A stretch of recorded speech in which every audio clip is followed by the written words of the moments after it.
Progres penataan pusat kota Kuningan pasca relokasi PKL tahap pertama terus bergulir dan dilakukan secara komprehensif. Hal itu menyikapi aspirasi dan hasil evaluasi tim yang dilaksanakan secara rutin. Beberapa langkah penataan yang sudah dan sedang dilakukan dalam pekan ini, melakukan komunikasi dengan komunitas Delman Hias, Paguyuban Pedagang Pertokoan Siliwangi, dan sosialisasi dengan PKL sepanjang Jalan Otista yang belum terelokasi. Demikian disampaikan Asisten Perekonomian dan Pembangunan Setda Kabupaten Kuningan Deden Kurniawan. Menurut Deden, saat ini tim tengah mengkaji aspirasi komunitas-komunitas sejalan dengan roadmap penataan pusat kota yang sudah disusun oleh pemerintah daerah.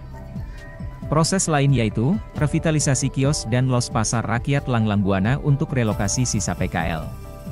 Selain itu sedang dilakukan penyusunan database PKL untuk bahan penerbitan tanda daftar usaha PKL agar relokasi tepat sasaran. Langkah lain dengan menata side plan posisi PKL agar lebih tertib dan memudahkan pelanggan menemukan pedagang favoritnya. Hasil evaluasi berkala memang masih ada PKL yang omsetnya terganggu. Untuk penanganan kondisi tersebut ada 4 strategi utama yang sedang dilakukan, yaitu, melakukan kajian penempatan PKL disesuaikan dengan jenis barang dagangannya.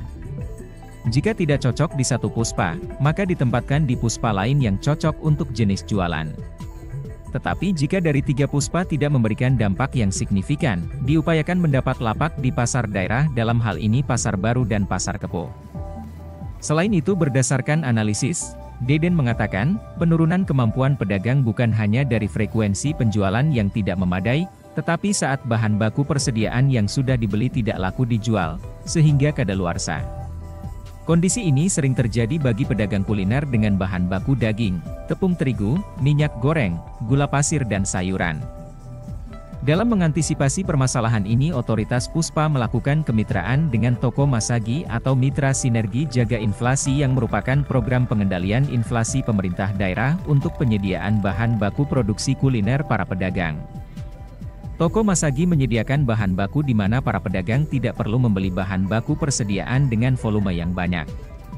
Keuntungan dari kerjasama ini meliputi pedagang tidak perlu menyediakan stok bahan terlalu banyak dan berpotensi kadaluarsa, pedagang hanya membeli bahan baku sesuai penjualan pada hari itu, harga pembelian lebih murah dari harga pasar.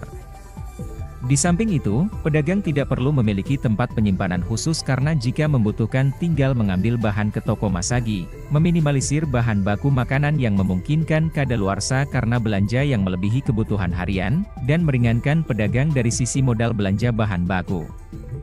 Sementara itu, sosialisasi melalui medsos badan otoritas masing-masing Puspa, seperti Diskominfo dan Diskopdakprin, dengan memposting data pedagang dan jenis komoditi yang ada di masing-masing Puspa, agar masyarakat mengetahui keberadaan pedagang favoritnya sekarang, serta menganjurkan ASN ikut mempromosikan lokasi kuliner PKL.